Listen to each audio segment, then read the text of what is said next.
राजू हर समय अपनी बहन का मजाक उड़ाया करता था तथा हर समय उसे परेशान करता था। दोनों भाई बहनों में कभी भी नहीं पटती थी। उन दोनों की लड़ाई से पूरा घर परेशान रहता था। अगर पूजा अपने छोटे भाई को कोई काम देती तो राजू उस काम को करने से मना कर देता था, और अगर किसी तरह से मजबूरी में कोई काम उसे करना पड़ता तो वह उस काम को बिगाड़ दिया करता था।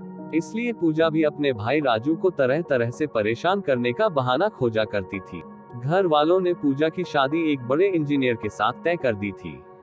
पूजा की शादी तय हो जाने के बाद राजू अपनी बड़ी बहन को परेशान करता था और कहता कि जल्द ही घर की सबसे बड़ी समस्या जाने वाली है। एक दिन पूजा ने अपने भाई राजू से पूछा कि जब मैं जा रही होंगी तो तू कौन सा गाना गाएगा। राजू अपनी बहन को चिढ़ाने के लिए बोला कि मैं तो एक बहुत ही मस्त गाना गाऊंगा, रुक मैं तुझे सुनाता हूँ। गाड़ी वाला आया घर से कचरा निकाल, गाड़ी वाला आया घर से कचरा निकाल, और जोर जोर से हंसने लगा। पूजा ये गाना सुन गुस्से में वहां से चली गई। शादी को अब बस 10 दिन ही बचे थे। राजू का मन अब भारी होने लगा था। वह अब अकेले अकेले रहता था, बहन से झगड़ा बिल्कुल नहीं करता था। पूजा को अब राजू का बर्ताव कुछ खटकने सा लगा था। उसे लगा बात बात में लड़ने वाला, मेरा ये छोटा भाई आजकल बहुत कटा कटा क्यों रहता है। इस समय मेरी हर बात चुपचाप सुन लेता है, जो काम करने के लिए कहती हूँ उसे बिना नौटंकी किए पूरा कर देता है। पूजा एक दिन राजू के दोस्तों को शादी में आने का निमंत्रण दे रही थी।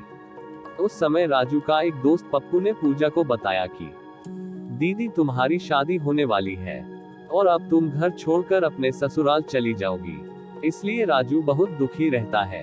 पप्पू ने ये भी बताया कि कल हम लोग साथ में चाट और फुल्की खा रहे थे, तभी तुम्हारे शादी की बात पर चर्चा होने लगी तो राजू जोर जोर से रोने लगा। पूजा को बड़ा अजीब लगा, उसे झटका लगा, कैसे उसका शरारती भाई इस समय मेरे जाने की खबर पर दुखी है और दोस्तों के सामने रोता रहता है। उसे अब याद आने लगा कि कैसे आजकल राजू उसके साथ लड़ता झगड़ता नहीं है और उसके दिए हुए सभी कार्य को चुपचाप कर देता है। पूजा तुरंत राजू के कमरे में गई और राजू को छेड़ते हुए बोली कि मेरी शादी में तू कौन सा गाना गाएगा। पहले तो राजू ने कुछ नहीं बोला, पर पूजा बार बार जोर देती रही और पूछती रही। तब राजू ने भारी मन से बोला, मैंने तो पहले ही बता दिया था कि मैं कौन सा गाना गाऊंगा कि गाड़ी वाला आया घर से कचरा निकाल, और बोलते ही रो पड़ा। पूजा उसके बहते हुए आंसुओं को पहुंचने लगी और खुद भी रोने लगी।